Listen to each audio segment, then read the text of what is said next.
Hello, and today we'll continue with Kingsguard, Ramos' route.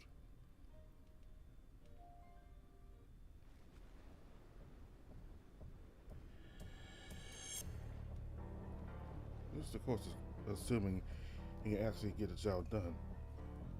Oh, trust me, these guys won't turn down a good fight. I won't hold my breath. Cecile, I want you to go to Brom. Katan, I know that you want him to stay behind the walls over me, but in all honesty, what help does that do for any of us? You left you once before, and never want that to happen again, even now more than ever. How do you truly expect to protect me? I can barely walk on my own, let alone run. Should someone come to attack me, what will you do?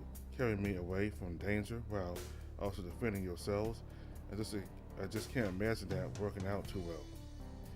I know you mean well, but I'm sure that Marilyn and Esther will keep me safe.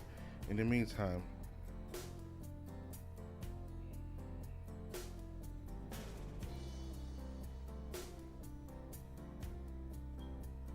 the two of you should be doing everything you can to put an end to this war. That's what's important right now. I can't very well rule a nation that no longer exists, can I? The two of them remained silent, almost dumbfounded and lost for words. You couldn't quite believe it yourself, putting the needs of the nation before your own. Kisiro, I'm not sure how effective it will be, but I could still try to write a letter to our allies in Brom. We're going to need all the help that we can get. Are you sure that this is what you want? I have scouts who could easily deliver this message. I think a personal visit might be better suited, don't you think? You do have the badge after all. Kisiro reached into his robe and withdrew a signet that only those close to the royal family were given. His sign glimmered in the sunlight. It was obviously well taken care of, unlike yours, which was in the paws of that grubby rat that robbed you. He gripped it tightly and then hid it from view. Yeah, my word. I promise you that I would not fail you a second time. Yeshua quickly got down on one knee and knelt, something you had never seen him do before in years except with your father. Nando still hadn't said anything. He just kept looking distant. I take it that is all right with you? It's hard to believe that you are growing up so fast. It seems like only yesterday that you were sitting on my lap and asking me to read to you once more. Your face grew warm, and it wasn't because of the beating sun. There isn't much that I can say or do, though, to keep you safe other than watch over you myself. You two have an important job to do. Just try to stay out of trouble for Marilyn and Esther's sake, alright? Man, I'm not even sure if you think I'm a kid or an adult. No matter how old you get, you'll always be a younger brother than me. Just promise you'll keep in touch, both of you, despite everything that has happened, everything I have said. I can't lose you two either. I don't want you dying for me. I don't want to wake up and hear news about how you perished. We'll do what we can, though it might be difficult. If our letters get intercepted, there's a chance our enemies might find you. I can have one of my scouts check up on you every once in a while. That way we can at least keep in touch with one another. Anything will do. Well, now that we got all that settled, I suppose there isn't much more to do than to toast our new partnership. What do you say we all get a pint and throw one back, huh? Say the celebration for after we win this war. There's still much to do. Not that confident, huh? I'd like to avoid drinking for now. I'm going to need a level head for the weeks to come. But now I should let Esther and Marilyn know of our plans as well. They may have some additional insight to this information, considering how well traveled they are. Speaking of which, Kasua glanced at Leandros as if they were reading each other's minds. They nodded. Kasua turned to you with a quick bow, excusing himself, but not without giving Ramos another disgusting Another distrusting glare. That fox really hates my guts, doesn't he? You don't think it has something to do with the way you rub off on people? I thought I was a really lovable guy. At least that's what everyone seems to tell me. The ladies at the brothel don't count. Well, anyway, Katan, why don't we get you back to your room? I imagine you must be exhausted now. Actually, I think I'm feeling a bit better now. It may seem that way, but I don't want you to push yourself. You only just woke up. I'm actually quite hungry, more so than tired. So I take you to the dining cabinet then? Let me, Leo. You should. Let me, Leo. You sounded like you were about to do something yourself anyway. Leandros took a quick glance at you. Ramos was still holding on to you, helping aid in your balance and taking a load off your feet.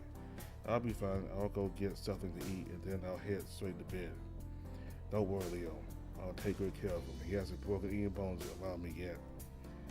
Katan, if he says anything unwanted to you, touches you anyway you don't want to be touched or so much looks at you the wrong way, let me know. I'll set him straight. Will do. Man, you two, what's with all this lack of faith? You have been thoroughly warned. Guess people with money and fame really do have it better than the rest of us.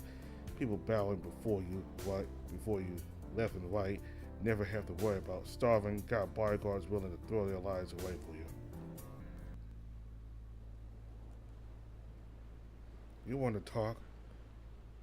Plenty of people know you throughout Yasin. Even I used to look up to you.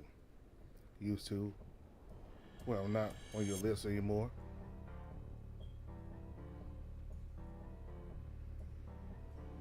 Well, despite how you treated me earlier, I guess you're okay. No longer mad about that. Of course I am. What you said about my father really boiled my blood, but you were also right. I shouldn't have said those things to the angels. We must have looked like a spoiled brat.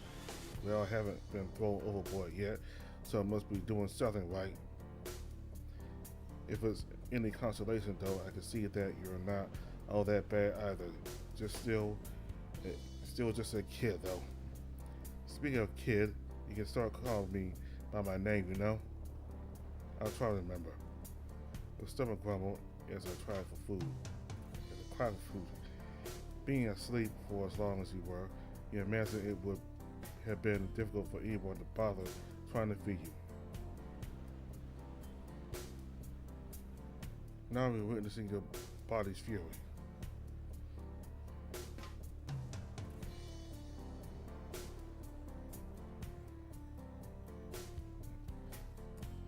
Sounds like a storm is coming. I feel like my stomach is eating itself from the inside out. That bad, huh? Well, I gotta test that. Hankering for a giant plate of chicken myself right now. Can make that toast while we're there too.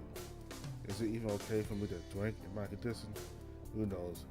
Might help numb the pain. Let's find out, shall we? Rainbow's guided you back inside the ship and down to one of the many dining rooms. Even from outside the door, the smell of food filled your nose and made your mouth water. The two of you found a small table in the center of the room, and someone came over to take your orders. Your mouth watered at the sight of the different courses around the room, but as hungry as you weren't that certain you could hold anything down. Soup seemed to be the only thing you might have been able to have on this ship, so you went with that. Ramos, on the other hand, went straight for what he wanted, a hearty chicken leg and a tall glass of wine. Without even waiting for it to cool, he dug in. As soon as your food was brought before you, your hands started to quiver. You carefully wrapped your fingers around the utensil and picked it up. It was hard, like trying to lift a sack of potatoes with just your pinky up 10 flights of stairs. The utensil slipped out of your hand and landed back on the table. You try again, but your fingers just wouldn't cooperate. Or what's wrong? Bits of chicken and spittle landed back out of his plate back out on his plate as he spoke with a mouthful of food. I just, I don't know why it's so hard. So it's hard, like here right now. Ramos scanned the room, seemingly looking for something.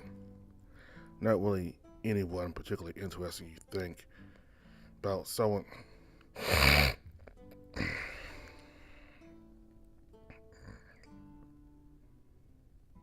Ramos scanned the room, seemingly looking for something. Not really anyone particularly interesting, you thinking. About someone special. No, this. What do you think I was talking about? You showed him the spoon in your palm and tried to close your hand around it. You could barely make a fist, and your hands were shaking even more now. Oh, I thought, yeah, never mind. Well, if you can't use a spoon, why not slurp it then? Slurp? You never hear of slurping before? Can't say that I have. Man, you rich folk really are something else, huh? Like this. Ramos brought his own plate up to demonstrate. He tilted it towards his mouth and allowed a few pieces of food to roll down into his mouth. Of course, not all of it landed where he wanted. Some fell off the plate and spilled over onto his chest, lapping the table. He wiped the corner of his mouth and set the plate back down. Completely oblivious of the mess he made, see easy. Helps particularly with soup where you need to get that last bit at the bottom. And I can see it's quite messy too. I think I'll pass. You just going to start then? I'm not quite certain I could lift the saucer anyway without spilling it all over the place. I mean, look at my hands. Then what? You want to be fed?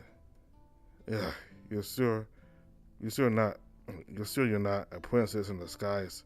Ramos took the spoon from you, scooped a ladle full of soup, and held it out in front of you. What are you doing? Feeding you. Now open your mouth. With all of these people watching, that's beyond humiliating. Just do it. I'm not about to let you go to bed hungry and have Leo bust my ass because you didn't eat. Now open up. A pair of razor-thin eyes caught your attention in the distance. A hulking form began to hobble across the room towards your table. Rainbow stopped and listened in as the rhythmic tapping on the floor distracted him as well. As he approached you, noticed the hobble and the tapping was due to a thin wooden rod that extended out from one of the man's knee. He seemed to have only one leg. He was a beastman and just as menacing, if not maybe even more than Ramos, with the same muscular build with a bit of fat that only accentuated his enormous frame. And while he was covered head to toe in what almost looked like clothes a captain would have worn, you could see that his body was heavily etched in scars. He swallowed hard as he approached and looked up at his hulking form. The most frightening thing about him was when he opened his mouth and smiled. That was probably where nightmares and monsters festered in what parents had warned their children of to keep them in after dark. Like a tiny picket fence or daggers lined in a row, anyone could have been mistaken them for those many pointed teeth nestled in his maw. Just one bite and you imagined he could have whipped off a limb. You shivered at the thought. So my eyes really don't deceive me. The bastard really is aboard my ship. The rhino turned around in his chair and stared into the toothy grin of the Sharkman. Jorgen. What a surprise. Whose head you bit off to get on that ship this nice?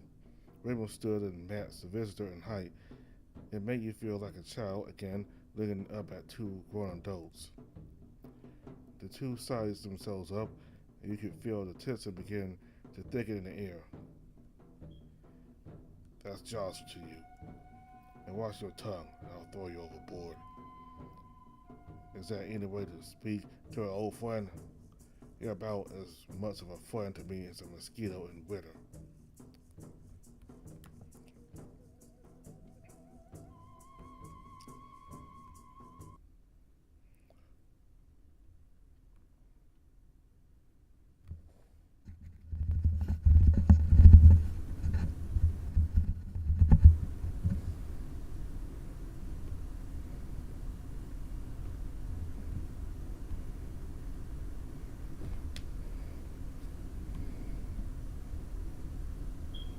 So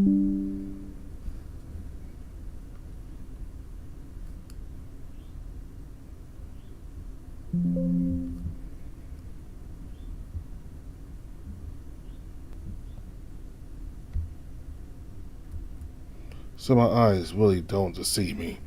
That bastard really is aboard my ship. The Rhino turned around in his chair and stared into the toothy grin in assortment. Eh, Oregon? Well, surprised. Whose head you bit off to get on a ship this nice? Ramos stood and matched the visitor in height and made you feel like a child again, looking up at two grown adults. The two sized themselves up and you could feel the tension begin to thicken in the air. That's Jaws for you. And watch your tongue when I throw you overboard. Is that any way to speak to an old friend? You're about as much of a friend to me as mosquito in summer. Now, what squawk let you waddle your way onto this vessel? Yeah, I'm a guess, an important one. But what about you? Are you some kind of dark hand? A little dressed up for the part, don't you think? You got a problem with my outfit? Yeah. When I get up like that, people will be thinking you're some kind of a captain. You're playing make pretend. Laugh all you want. I'll have you know, though, that I'm no dark hand. I don't scrub decks or clean the dishes. No, I'm someone much more important myself. Oh, you perhaps another bodyguard? Try Captain. Captain? That's wits. You have got to be joking. The only thing that will ever follow you is your tail. No, seriously.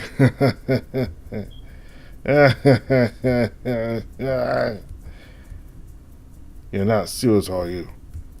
Josh shook it with visible irritation at Rainbow's banter, but that gave way once the Rhino settled down. He smiled once more, revealing his terrifying row of teeth, and you knew somewhere that over a dozen babies began crying in fear. Well, look at you, moving up in the world. Feels like just yesterday you were playing with your little floaty toys in the tub. I see you haven't changed a bit. Just as blunt as ever.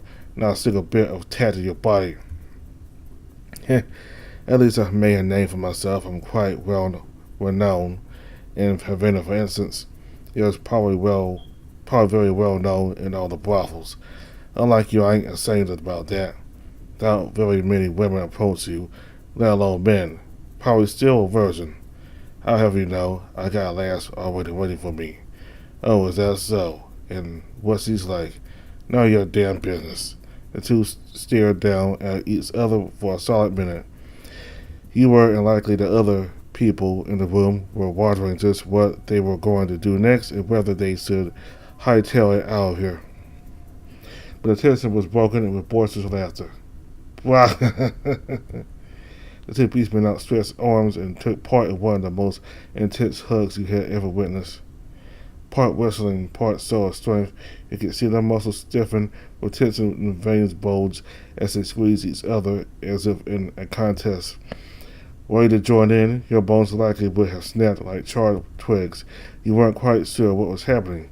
One moment they looked ready to tear the room apart and to fight to the death, and the next they were like long-time friends reunited. They released each other from their vice-like embrace and clasped hands into one last chest bump. Haven't changed a bit, I see. You either you old bastard. So what in the name of Sidon are you doing on my ship anyway? You know, places to see, jobs to do, wherever money flows, I follow, you know. So happens that Lady Luck has slipped some good fortune into my pockets. I'm gonna be a rich man soon, probably buy me a ship bigger than this one, maybe several. Rainbows glanced back at you while you rolled your eyes, trying hard to overcompensate for something. I didn't take you for a man of the sea. Probably best you stay on land where you're nice and safe in your mother's bosom. Once again, you could see that the tension flare up again. This time you had to stop it before it escalated into a fight. Perhaps you two could take your quarrels elsewhere. Yeah, you're scaring the others. The two massive beastmen broke eye contact and glanced around the room at the terrified passengers. He's right, this is not how I ought to be acting, especially as captain of this vessel. Truce. Jaw straightened up and his face softened as he held out his hand. Fine. Yeah, my apologies, Katan. You have been acting in a way that is not much different from a beast. It's not often that I'm around royalty. You have to forgive me. Katan, how do you know this kid's name? And once more, like waves at a beach, Raymond started up again. You were beginning to think you might never be able to calm them down. I'm captain. It's my job to know what is going on aboard my ship. I'm talking about how you know his name. I never once mentioned his name with you around. You didn't need to. I've known him for a long time, though this is the first time we properly met. And what the hell do you mean by that? Jaws glanced in your direction for a moment. You weren't certain what he was going to do next, but you prepared yourself by reaching for your utensil in case you needed to defend yourself. I know Esther and Marilyn. You know them? Aye, they were the ones to recruit me as a captain for this vessel. We've been long-time friends for years. Anytime they needed someone to sail them around the Red Sea, I was their go-to guide. And how was I supposed to answer my question? They will always speak of Katan the Prince, their beloved nephew, on a daily basis. Whenever we came across something new, you will always be brought up. Asking, you think he'd like this, or I wish he was here to see us. Not a day went by they wouldn't mention you. And yet you know him from a first glance. This is the first time I see him. I caught a glimpse of your face as you were being carried aboard my ship moments before we left Havana. Both Marilyn and Esther were nearly drowning in tears as to what had happened to you, as what had become of you. I've never seen them so distraught with anyone. It became clear to me who you were from that.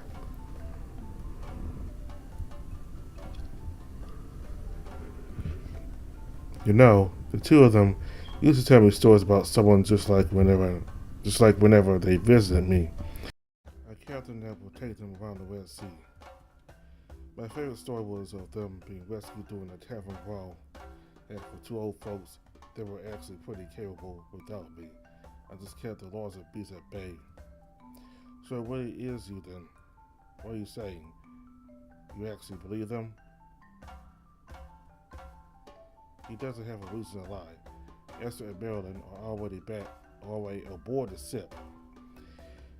We can take him to them at any time. Fine, not my fault when you get your head bit off. It's your job to protect me. You don't get paid if I'm hurt. What? Either way, sorry for doubting you. It's alright. After what you've been through, I can understand the need to be cautious. I have to say though, I'm surprised to see you up and about. We're in pretty terrible shape, but you hear you are able to move around. I'm actually still recovering. Ramos is helping me move around a bit. I see. You're pretty damn tough for a human. With injuries like yours, most people would be out for months. Glad to know that your recovery is going along well. The last thing we need is a curse upon us from a burial at sea, not with it prowling around. The beastman looked away, almost lost in thought. Anyway, sorry you had to be stuck with such terrible company. If the beast ever gets to be a problem, we got a cell down the hole with his name on it. Of course, I know these waters like the back of my hand. I could just drop him off on the most desolate of islands. He'll have to use his hair and driftwood just to leave. Hey, speak for yourself, Fist Boy. I'm his guardian. Suppose that makes it even worse. I can't say he has been all that bad. Anyone who is willing to risk their life, but someone else must have some good in them. Hey, I got a reputation to uphold. You keep your mouth shut about those two. Speaking to the king in such a manner, I'm surprised you haven't been strung up and beheaded already. Maybe it's because I'm such a nice guy. Well, you've done it well enough to take care of me this far. I wouldn't say you're exactly nice. Straight from the words of the king himself. Well, if you ever need anything, you can turn to me or my crew for help. I'm glad to know I'm in capable hands. The pleasure's all mine. Well, know that we've all gotten acquainted. Why don't you hurry on out of here and go steal the sip or whatever a captain does? Can't say that I feel in capable hands knowing you're neglecting your own duties.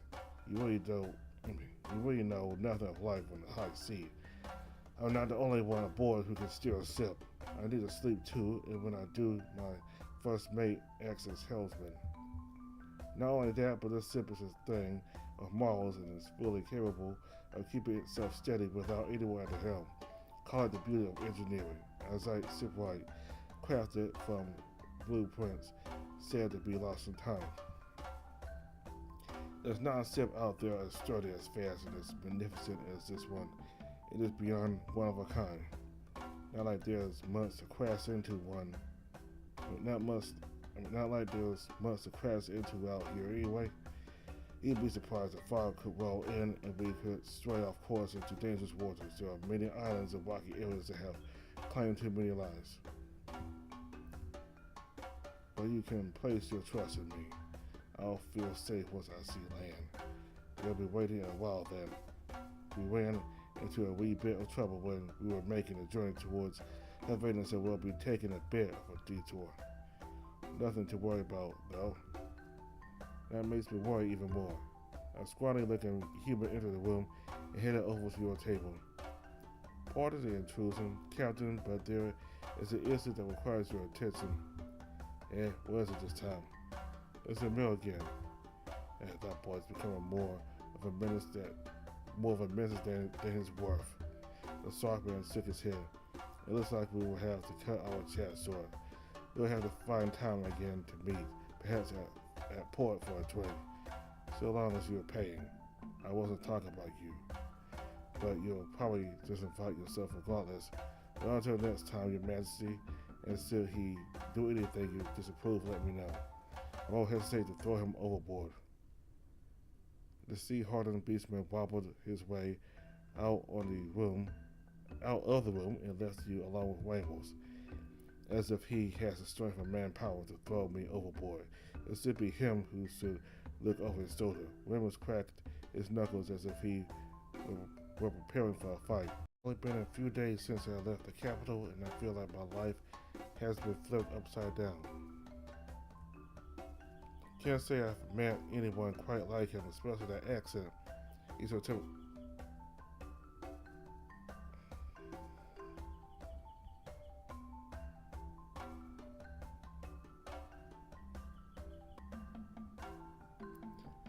I'm getting paid to act as a killing guardian and getting on Leo's favorable side is the last thing I want.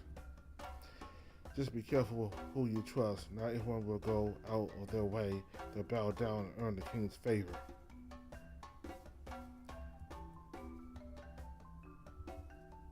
I may not be the greatest example, but there are those out there who are worse than me. So you should consider yourself lucky that you have me to look out for you. Despite the fact that he was undeniably a prick, he was right.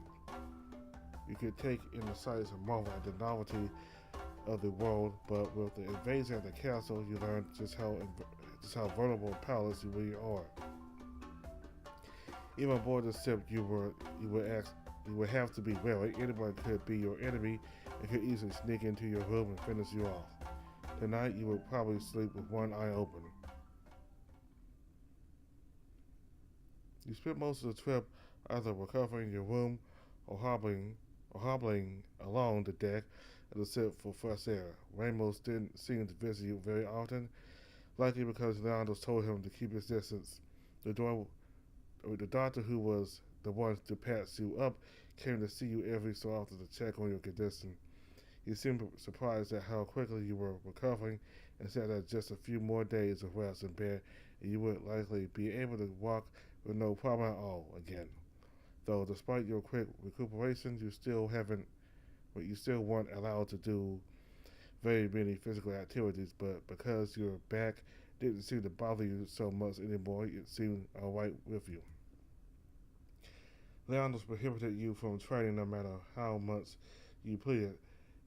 And just to be sure, he hid your sword away, though a stray mop left behind by a deckhand was a suitable replacement of many.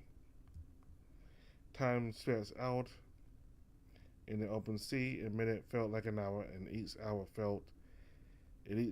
stretched on into eternity. The ship that what once seemed like a shining beacon of new adventures and a new life became dull and jaded. You felt trapped just like back at the castle. Boredom became your worst adversary when there was so little to do and almost nothing to see. When you weren't sleeping, you were wasting away time playing cards, and even that became dreary. Your only connection to the outside world was with Castillo and his strange bird that he sent out. With the latest message, you had learned that the capital was just now recovering from its attack.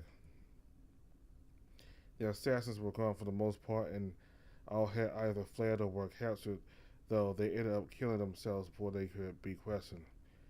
If the weather permitted, you would only have to spend 3 more days aboard the ship, but you were becoming anxious to see land. Supplies began to run low. With the attack on Havana, the ship's captain took in far too many passengers for escaping. Things had to now be rationed out sparingly. For Ramos, that meant no more splurging on ale and food. Leandros and Castillo opted to forego a few meals in order to keep you fed, but you assured them of their duty towards you. The last thing you needed was malnourished bodyguards wasting away with little energy left to protect you. Not that you needed the food anyway, you rarely felt hungry since you hardly moved around the ship. You began to notice that you were losing a bit of weight as well. The only pleasant thing about the voyage was the sailing weather with the warm sun, blue skies, and gentle waves, but even that seemed to come to an end.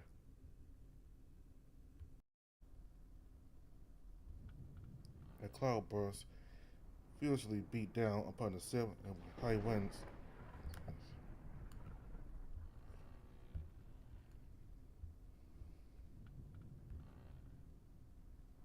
a cloudburst furiously beat down upon the ship. High winds steered the waves into a frenzy. You awoke to a blinding flash that pierced through your eyelids. The tremulous thunder shook your bed and rattled the wood. The ship was at the mercy of the sea as it rocked back and forth and groaned in agony. You were flung out of your bed and loose items rolled all over the floor. Carefully you picked yourself up, thankful that you had healed enough to move with more ease. Ugh, who the hell is doing this thing? Could they at least try to be a little more gentle? You rolled out your sides to try to stay steady, but the shifting floor forced you to grab onto something for stability. Ugh, a stomach. You decided to leave the room. The walking was getting to be too much. As you stepped out into the hall, you found people simply lounging about with buckets held close. The sound of sloshing, dry heaving, and moaning started to make you even more seasick. You jumped over a particularly nasty looking pile of regurgitated food and headed out onto the deck. The storm appeared to be far worse than what you had thought. The rain showed no signs of letting up, and fog covered the deck and shrouded your vision. You couldn't see anyone else but sailors busy dancing back and forth along the deck. They yelled over the howling winds, and a few slipped, skidded, and fell down like wet soap on a bathroom floor. The ship rocked softly once more, and you braced yourself in the doorway. Within the crowd of men, you spied Ramos and Leandros doing their part to help out. It's dangerous out there. The voice came from behind you.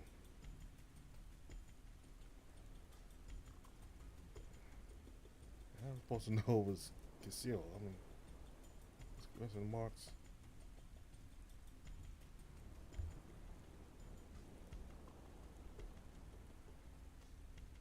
I don't know why it's question marks like that. It's just why don't it just say Castillo? I mean, his clothes were drenched and his fur was spiked and disheveled. He looked a bit solid, and it was pretty comical to see him in such a way.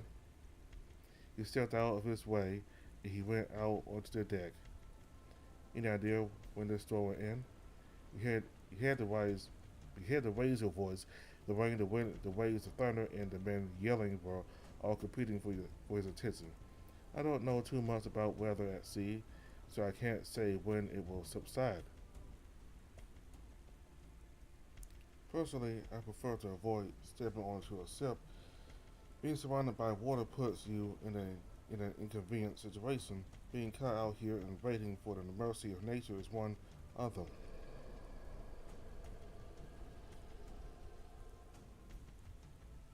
A guttural roar reverberated through the air. It was deep and coarse and almost sounded like a wounded beast, an enormous wounded beast. The ship shook as though it had slammed into a rock, and Kishiro held onto you before you slipped. A moment later, the shark-like beastman you recognized as Jaws began to bark out orders, and the workers quickened their pace. What was that? Katan, get back inside. Some of the workers began to cry out.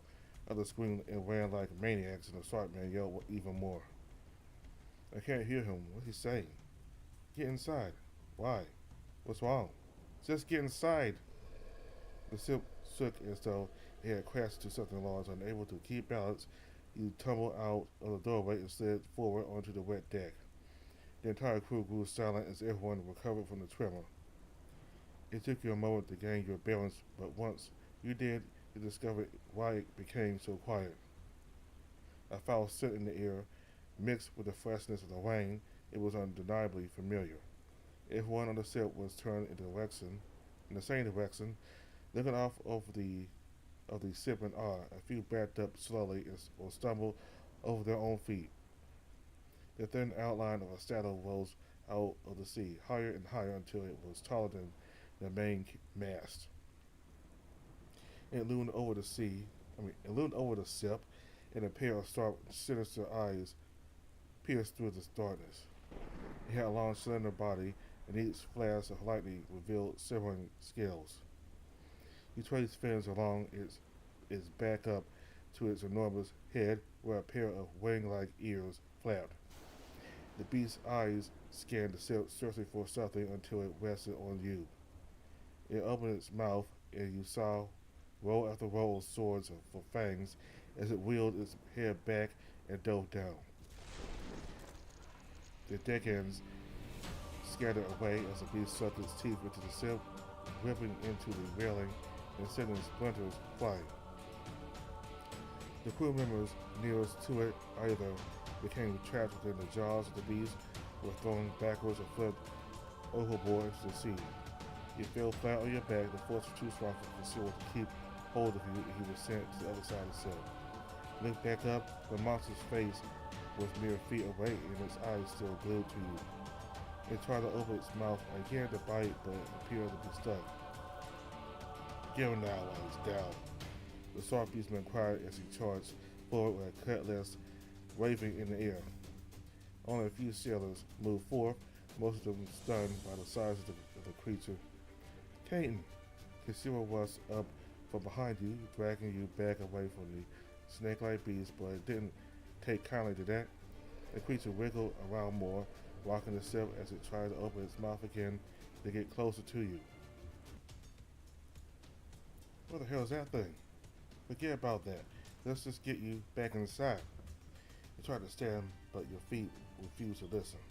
We're fighting for our lives. Now, boys, get that wizard beast and send him to hell. Without delay, anyone who was able to forgot their fears and grabbed a weapon, be it a blade at their side or a piece of broken wood and ran towards the beast. He spotted both Ramos and Ramos near the front, both violently attempting to slay the beast. The creature wriggled in pain as his forearms and blades had their way at its face. A few dug so deep that they were unable to be removed. Yo, do it! The beast howled in pain as the lion charged forward, piercing its eye and permanently blinding it with its sword. As he pulled it out, he dodged out of the way, narrowly missing as the creature swung its head to and fro. It was a miracle that Leandros had gotten away but a few unfortunate men were flung off the ship into the dark, stormy waters below. I got you. A pair of arms wrapped around your waist and hoisted you back once more from the slipping overboard as well. You think it would be our luck to incur the wrath of the Leviathan? Leviathan is not supposed to exist. I think our eyes beg to differ. Hold tight. Each rocking of the ship made you feel more and more nauseous, but at least the ship kept you from going overboard. When you talked with Marion and Esther about those travelers, you thought they were joking about being attacked on the seas. A monster attacking the ship?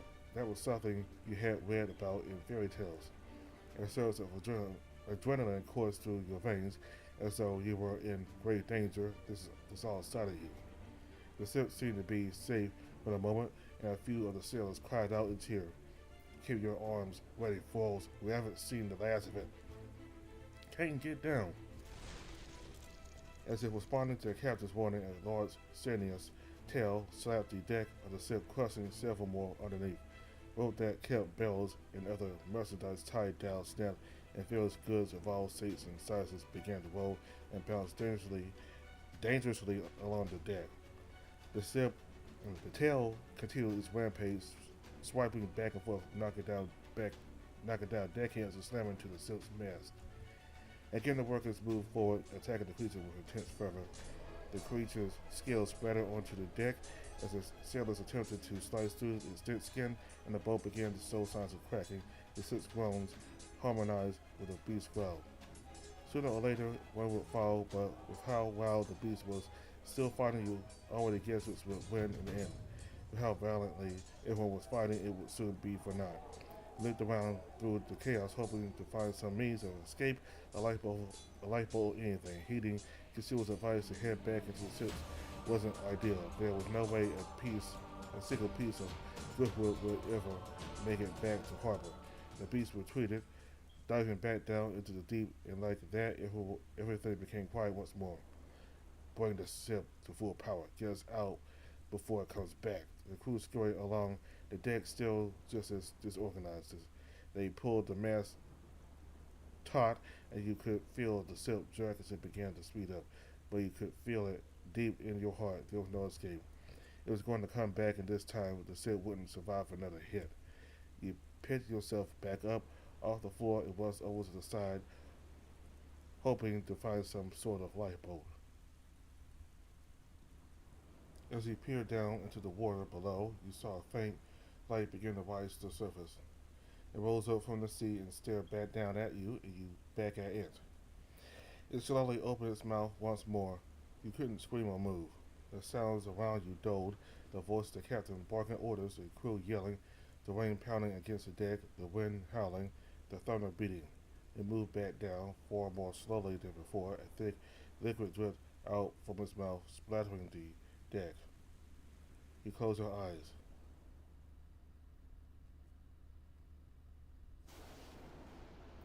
Katan, a voice pierced the darkness. You peeked through one eye as the fangs of the beast closed around you. The sight of a sharp-horned brute barreling forward. You felt yourself falling, the wind whipping around your clothes and clouds in the sky. In your view, it was cold, but something warm cradled your clothes. There was no telling which way was up or which way was down. The waves whipped you around cruelly with no hope of abeyance. Nature had you by the scruff of your neck over a chasm called death. You tried swimming to the surface, completely oblivious if you were even moving in the right direction. The breeze from the ship hurtled all around you, bumping and scraping to you from all sides. You were sure that this would be your grave. Thoughts of the pool of light back home drifted to the front of your mind, but perhaps this too was nothing more than a vision. Your chest and throat burned from holding your breath too long. Salt water invaded your lungs as you breathed in. And maybe this was just a dream after all. No, I don't want to go. Young master, please stop throwing things. Your bed was just made. You can't make me. Young master, please stop this nonsense or the king will be very angry with you. Shut up. Go away. I'm not going anywhere. It's just a troublesome child. Leandro's finally someone reasonable. Talk some sense into Katan. He refuses to get dressed. I've been trying for too long now to get him moving, but he keeps throwing around his pillows and won't let go of his bedpost. There. All right. I don't know how he managed to deal with him. If he's to be king someday, it is clear that he will need more strict etiquette lessons. I'll be sure to inform Master Corello about his behavior. I'll handle it from here. Go ahead and make the other preparations. Very well.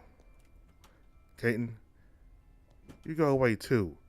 Come now, Katan. You know this is important, and you will get to spend more time with Mother. I'm not leaving unless you go too.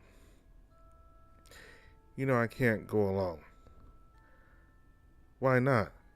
I have to stay behind and watch the castle. Then I'll watch it too. And how do you plan to do that? I've been practicing with my sword. Really now? Even though Father told you not to? It's not fair that you get to use a sword and I don't. You have all of the knights to protect you so you won't ever need to hold a sword. I don't need them. I can look after myself. And I've been practicing. I'm going to be as good as you one day. You know that will never happen. Oh yeah? Watch. Huh. Yeah. You are. Yeah. Katan. Oh. Wow. See what happens when you play around. And now you're bleeding. Hold your arm still. There we go. All better. Now, Katan, listen to me. Me and Father have to stay behind to watch over the kingdom. You do know how important that is, don't you? Yeah. Well, it's important for you to go with Mother as well. So important that I want you to take this with you. But that's your necklace. You never take it off, not even the bathtub. Yes, and I've had it ever since I was your age, before I came to the castle. It's very, very precious to me, but I'm entrusting it with you. Will you be able to keep it safe? Mm-hmm. All right, turn around. There. Now, as long as you hold on to this, we will never be apart. When you go to sleep tonight, hold it tight in your hands, and we can see each other in our dreams. Really? Yep, and we can talk and do all those fun things you do in dreams, like sail the Red Sea and fight pirates or climb the highest mountain in the world. And before you know it, we'll be back, and me and Father will be waiting. So what do you say we get you pet, huh? That way you'll get back faster. Katan? Okay. Hey, wake up. You dare something. Ouch. Your eyes popped open to an unwelcome fist to your chest. While your cheeks felt quite raw, it was a pain in your abdomen that really had your attention. You coughed hard, then the most unpleasant feeling passed over you as you turned to your side and puked. It was mostly water, but the salty, foul aftertaste of whatever was in your mouth or in your stomach was sure to linger for far longer than you had wished. The feelings and sounds all around you felt dulled, and you couldn't quite grasp what you had just woken up to. As soon as your heaving was finished, you made a hard fist and felt soft sand slip through your fingers. A brilliant light was burning down on your forehead, and you had to squint to see anything. A large shadow slowly rose to your side and blocked out the sun. Large might have been an understatement, though. It was huge, and you were forced to turn your head to even see where its zenith was. You should have been frightened by it, but you felt surprisingly calm. Good. Looks like you're not dead. Didn't want to rough you up too much, but you left me with no other choice. The voice was gruff but familiar, as was the shadow it came from.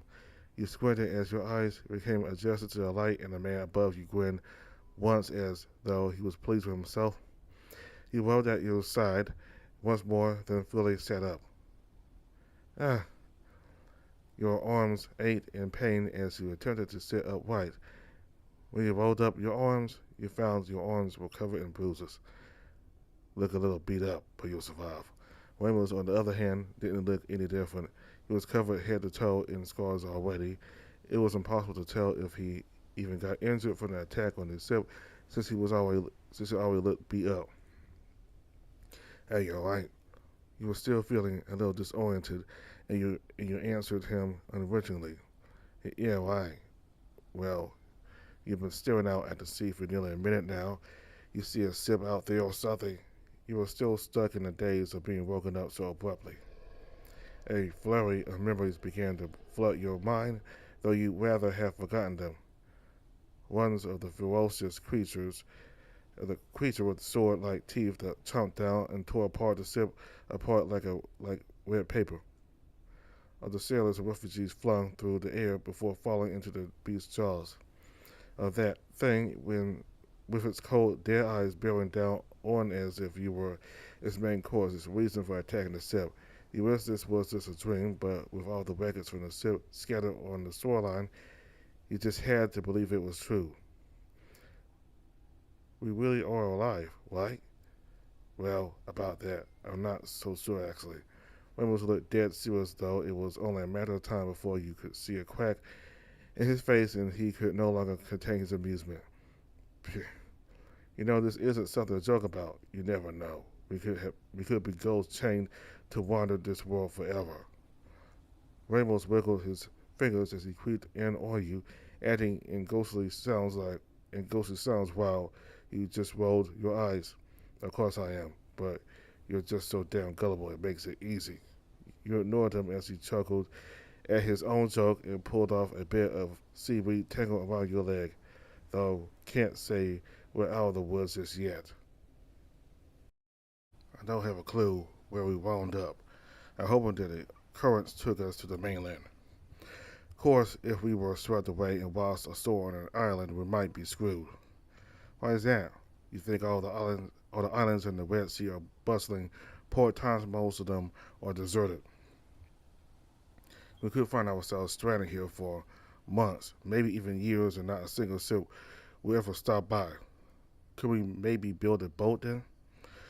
Probably, but we might just be better off staying on this island. Not sure about you, but I'm not too keen on the idea of floating on by that monster or a pile of driftwood. Probably look like a plated meal to it. Right, I see what you mean. Well, if we made it here, then maybe there are others. So far, you're the only one I've come across. You haven't seen any footprints, as long as you ain't counting my own. To be honest, I'm just about to head inland before I saw you washed up here. I've already washed, although I've already wasted enough time combing this beach for supplies, and all I have to show for it is some wood and torn cloth. Then, do you think anyone else made it out alive? Hell if I know. Half the crew likely got eaten by that monster, the other half probably drowned. Then Leon, Casero, Marilyn, Esther probably fist chopped by now. You felt your heart sink even further down. You couldn't bear to think of losing anyone else after learning of your father's death. After everything that they went through to get you out of Havana alive only to meet their end at sea. You felt like screaming, running along the beach and shouting their names until they called back. There was just no way. They were dead. You made it out alive, and so should they. We have to find them. What? I know they aren't dead. I'm sure of it. If we keep looking, I'm sure we will run into them. I'm not wasting my time strolling along the beach for survivors. Why not? Because it is a waste of time. Who's to say they even wound up on the shore anyway? We could be looking for days and not find a trace of anyone else. It still wouldn't hurt to look for a while. You're more than welcome to scour this beach for dead bodies, but me, I'm more concerned with getting out of this mess we're currently in. Are you not concerned for the others? I couldn't care less, really. People drown at sea all the time. Ramos's uncaring attitude was really starting to eat at you. Your eyes narrowed and you started to nitpick every little unpleasant detail about him. Even the way he picked at his ear and flicked off the earwax was enough to irritate you. And what about you? What about me? Would you want someone to search for you if you were lost or likely hurt? I wouldn't wait. I wouldn't wait for someone to save me. I'd find a way to save myself. But what if you couldn't? What if your only way to survive was if someone came to help you? Then I suppose I'd die. What? You know what they do to horses when they break a leg? I suspect they heal them. Wrong. The best course of action is to just kill them. Once their leg is broken, that's it. Rather than having them suffer for the rest of their lives, it's better to put them out of their misery. What does this have to do with saving people? If those survivors who claim are in such a bad state that they can't even save themselves, then what makes you think we can save them? I'm not a doctor. I'm not a doctor. I'm going to take a guess that you ain't either. If they have some kind of injury way beyond what they can do to treat them, you think we should wait for a miracle that they recover? How long is that going to take? And do you know how hard it is to get food and water out in the wild? It ain't easy, I'll tell you. Having to get it and then splitting it between those that can hunt and those that can't. We'll just end up starving in the same position as them. But you think you mean well, but now is not the time to be a saint. We survived. They didn't. We have the means to continue living. They don't. It's how the world works, cruel and unfair, but you just have to roll with it. You really don't care at all. Not even for Leandro's. You said that he was your friend, yet you're willing to abandon him. So is that what this is all about? You really don't know Leo at all, do you?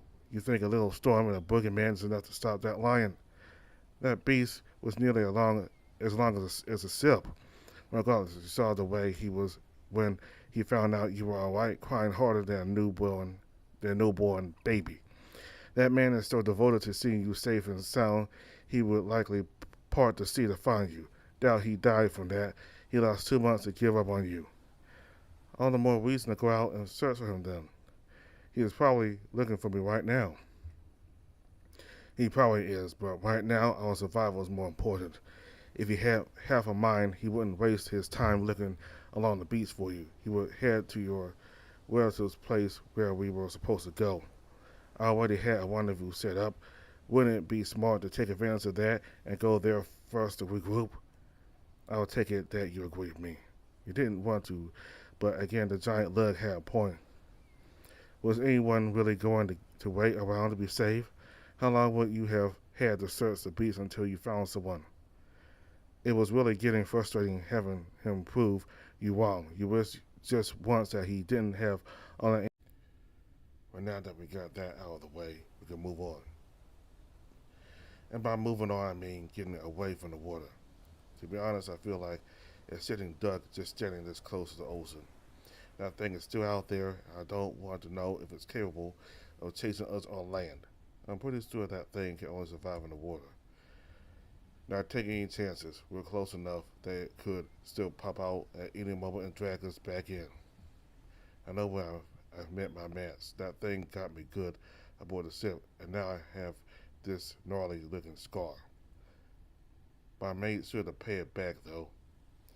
Shot it so hard in the eye that it popped. I got covered in something so foul I'm not quite certain I want to know what it is. As Ramos pointed to a mark on his body, you squinted but couldn't really tell if it was a scar or not. I don't see anything. You don't. It's right there, all nasty looking in. Oh wait, that's not the one. I think it was round here. Ramos tugged at his pants, then aside like a curtain to reveal his bare thigh.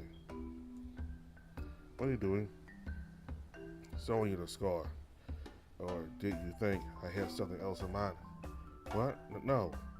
A smug grin spread across the wino's face as he pulled away more of his clothing until you could see something long and pink. Despite his banter, you still kept staring, not even thinking about closing your eyes or turning away. Pretty impressive, huh? You kind of wanted to touch it, but you could never ask such a request. The longer you stared at it, though, the less impressed you were by it. Stewart was long, running down the length of his thigh almost to his knees, but it was quite thin, not really anything to brag about. It would probably look pretty small if you compare it to yours. You can put it away now. I think I've seen enough. What, you're done getting your fill? Yes, that's a surprise. Thought you'd be more fazed by it and would want to touch it or something. If I sold this to the women at the cathedral, they would be all over it. I just received a scar from an attack that nearly killed me. Between the two of us, I think mine's far more sorry. Ramos let out an audible grunt. Ramos let out an audible grunt and let go of his pants, hiding his scar from view. Well, there were plenty of others who will appreciate my mementos of war. How are you thinking? Quite the tale for a pub. Let them know how Wester was Titan's own hellbound and made it out alive. For a paper thin scar like that, doubt anyone will believe you. It's all about how you tell it. Anyone will believe anything if you can reel them in with an interesting enough story. You knew about that for sure. Traveling merchants always had the wildest tales about where they received some ancient artifact or jewelry, and people would gather around to listen. Some would wave their hands in the air and walk away, knowing when to tell a fib from the truth, but the others caught in their web of wonder. Well, let's just say that with enough enthusiasm, some of those merchants would probably sell some common freshwater fish to an angler. I'm sure it's going to be quite the brave story. See, you get it. You rolled your eyes so hard you thought you might have caught your first glance at your brain. Though first off, going to need to bandage it up and clean it. Last thing I need is for it to get infected and having to chop off my leg. Maybe we could find a stream or some kind of water hole inland and take a bath while I'm at it. We got sand in places that ought not to be. Ramos moved onwards towards the dense forest behind you, grumbling all the way. His steps were a bit staggered as he reached down to his crotch to pull at his pants. He was so uncouth it made you really wonder what you saw in him, but perhaps that was what you were attracted to. Hey, you come on now. The large rhino stood in the shade of the trees, looking back at you impatiently. You felt surprisingly weak as you tried to stand. Your legs shook so much that you were sure you would fall over any second. The second you took a step, though, your legs gave way and you collapsed. Everything ached and pained so much you doubt you could have made it far. Hey, what's taking you? We don't have all day to just sit around. I can't get out. What? You were walking just fine aboard the ship yesterday. I'm not as sturdy as you. That storm took a lot out of me. Ramos gave you a deadpan stare before sighing and walking over. What, did you break your leg or something? I don't think so. Then what's the hold up? Everything just hurts. When I try to stand, I can barely hold my own weight. It's just as fine to me. I think I just need to rest for a bit. I'm gonna have to take a look just in case. Move your hands so I can see. You let go of your legs that you had been cradling, and Ramos took it in tow. Gonna need to get rid of these first. No, what? It barely took him any effort to whip off your pant legs right up to your knees. You didn't even have time to stop him and couldn't even reach out to catch the shredded fabric as he uncaringly tossed it to the wind. But my clothes. This is the second time that you ruined them. What are you complaining about? You can just get your servants to make you new ones. It took several months to hand make those just for me, however you know. I don't be such a baby. You'll thank me when you're not walking through the woods sweating up a storm. Ramos turned his attention away from you and gently lifted your leg higher. In his hands it looked like a twig and he likely could have snapped it easily. Well, you look pretty banged up, bruises and all that, but it doesn't look like anything's broken. Ah, Ramos gave it a squeeze and the pain coursed all throughout your body. Are you trying to break my leg? I barely touched it. Still hurt. Sorry about that. I swear. Well, if you can't walk, guess we'll guess we're going to have to spend the night here. Hate having to carry you, but looks like we got no other choice.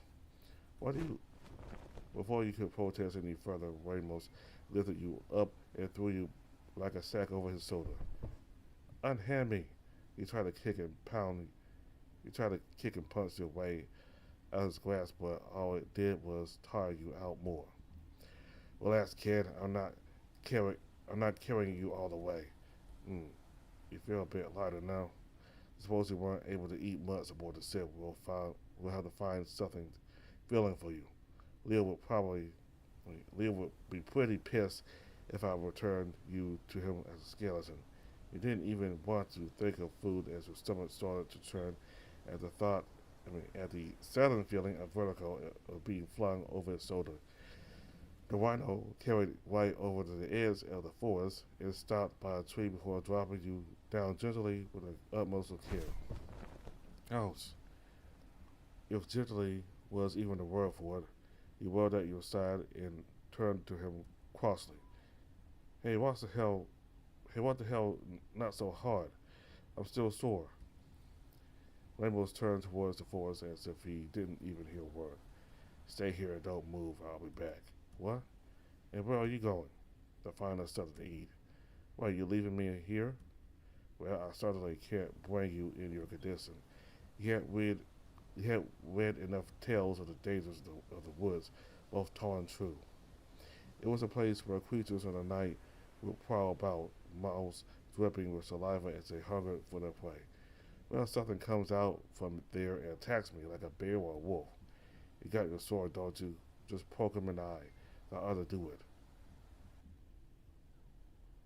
You can't be serious. So you want me to wait here until your little boo boo gets better? Is that it? Now, if you haven't noticed, I'm hungry. I'm tired and I'm thirsty, yet you don't see me bitching and complaining. All you gotta do is sit tight for a couple of hours while I find us some food. A couple of hours? There ain't any trees or shrubs near us that I can see that bear fruit or vegetables to eat, so I have to go scavenging. Why not fish? You think I want to be anywhere near those waters with that demon snake on the loose?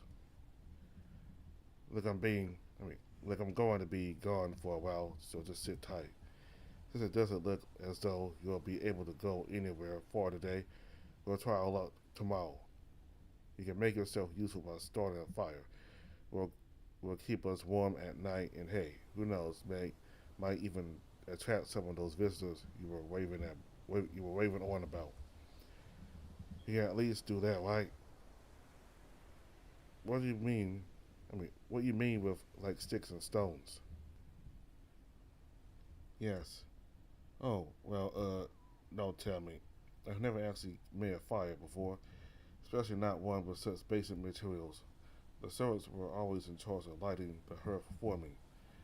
Damn, are you rich folks spoiled? I take it they also clothe and fare you too? Well, they used to. Unfucking believable. It's like I watched it after a child. I was born in the city, not the woods. What are you expecting of me? Well, I suppose you're good for one thing. It'll be making me rich, fat and lazy like you nobles when this mess sorts itself out. Life isn't always easy for me, you know. Ever sit through one of Master Corello's 5-hour lectures? You'll be wishing for a fate worse than death. If only sitting and listening to an old man talk would alleviate my worries. Well, if you can't start fires, then just stay here. Look pretty and don't run off. The last thing I need is to have my two-legged bag of gold just vanish on me. You gripped a handful of sand and felt a blood vessel burst at the side of your head. Is that really how you see me? Just as a way to fill your pockets? That, and if it wasn't for Leandro's begging me to take care of you, I would have left you behind and hightailed it out the capital before all this assassination nonsense started. I couldn't care much about your nation, to be honest, nor about this whole Kingsguard thing.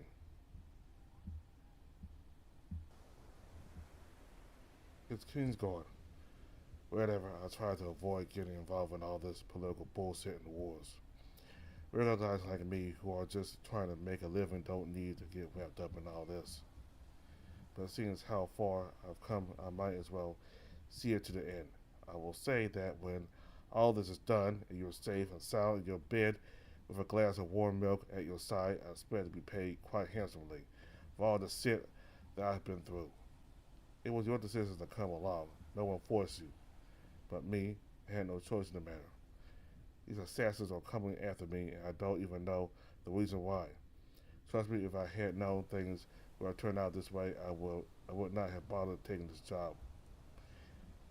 I was just supposed to watch over you for a few hours, and here I am babysitting you for days. That downline really did me wrong, thinking he's so cunning to pull the wool over my eyes, rubber me into something that was way over all of our heads, and I'm sure as hell no, he's hiding something else about all this. That's how I see him. He's gonna get the beating of his lifetime. If it weren't for the money, you wouldn't even be worth the effort I have to put in to keep you safe. Ramos huff and puff as he crossed his arms. Well, no one's asking you to stay. Leave if you want. I can take care of myself. At the very least, I wouldn't have to listen to you complain. Ha, that's wits. You're like a dainty flower in a field of charging boars. I will give you maybe 2 or 3 days top to make it on your own out of here. Says you, as soon as my legs get better, I could head off on my own without you. Then maybe I will leave. Keep you all alone out here, with the wolves and bears in the forest and those assassins on the loose. Yeah, I think you'll be just fine. But unfortunately for you, you're my ticket to an easy life of living, and I don't plan on letting you out of my grasp.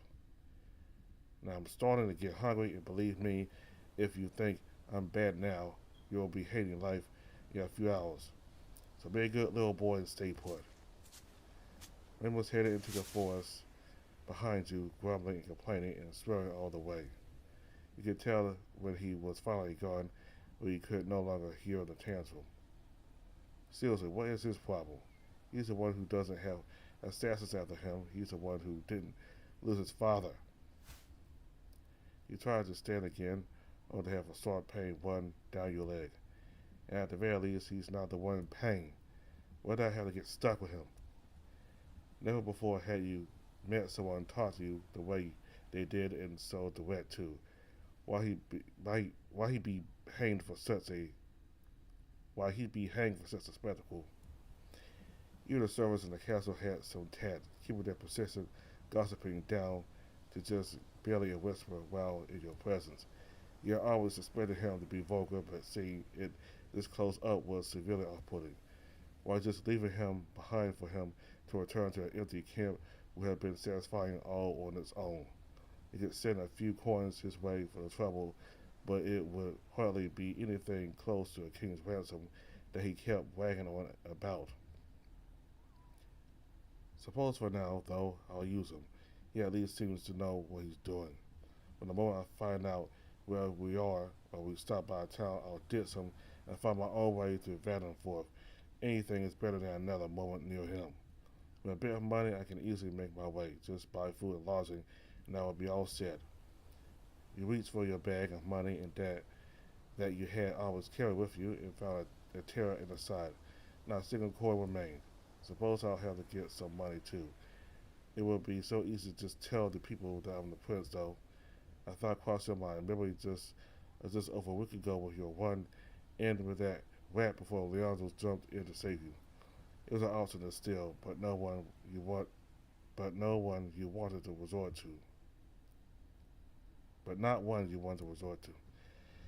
I've never stolen before, but I know what the guards do to thieves. Tie them up in the middle of town for people to throw rotten food at.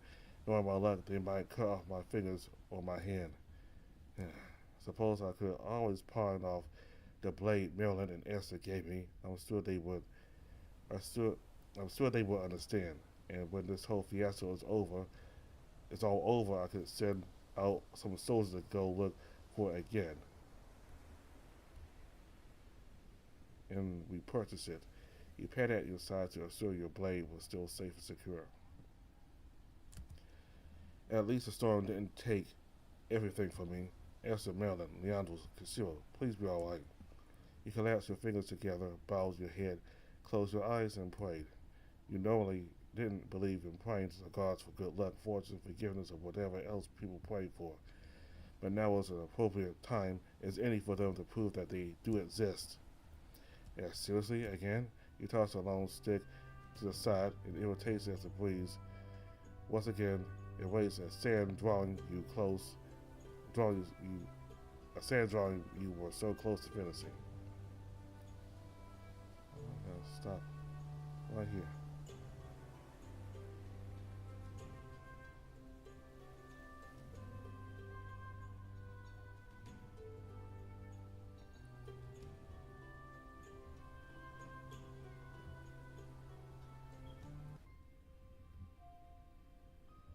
Alright, so a lot happened. So basically, this giant snake monster attacked the ship, and many people who fought the snake ended up losing their lives by being flung into the ocean and drowning. And I guess some were eaten even. So certainly, Ramos and Katan are far better off than those people were. And I hope Leandros and Castillo and Esther and Marilyn survived somehow. I hope. That would be very devastating to Katan. So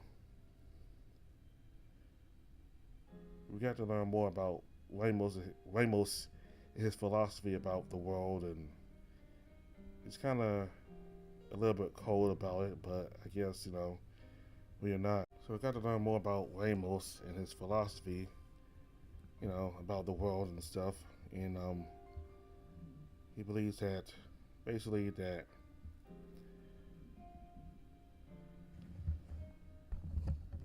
it's not quite, it may not seem all that moral, because it seems like he's the type of guy who's in it all for himself.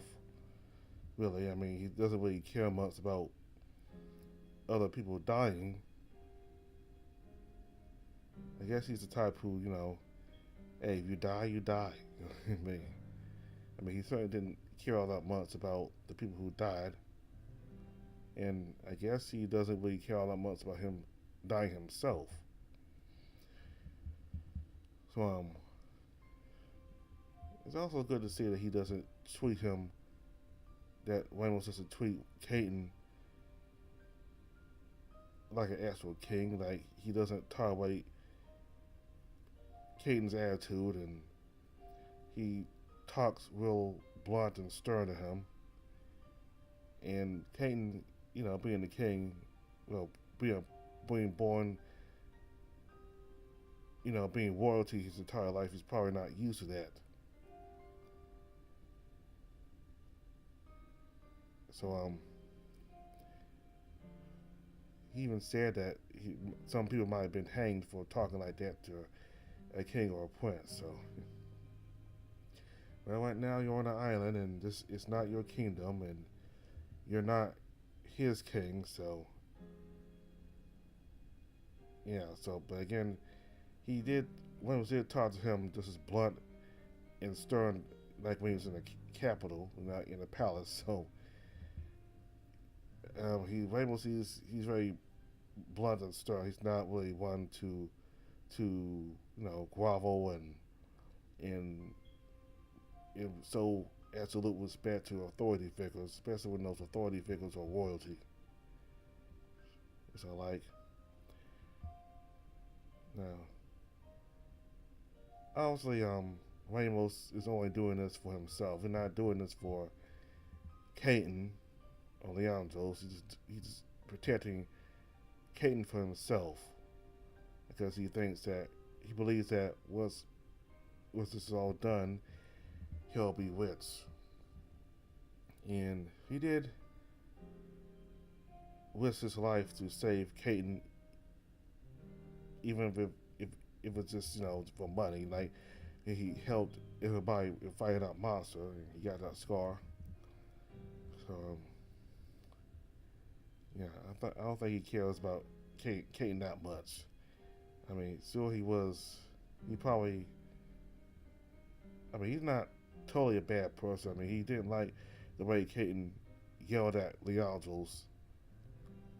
When he in the, back on the ship, he apparently blamed him for his father being dead. But I mean, he made him apologize to Leandros for that. So he's not like this cold, callous person in that kind of way. But he does kind of. He is more pragmatic. More of a pragmatic person. He believes in what works and what's convenient and whatever will help in his goals. So they're on a little island now, and they have to figure out how to get food or water and make a fire and all that stuff. Stuff that Katan doesn't know. He's been sheltered his whole life, being royalty. So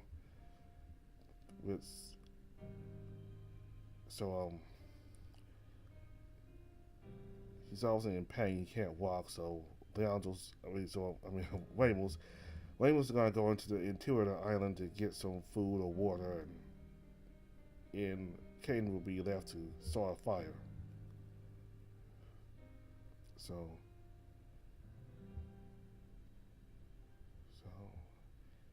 continue with Kingsguard next time. Thank you all very much for watching. Goodbye.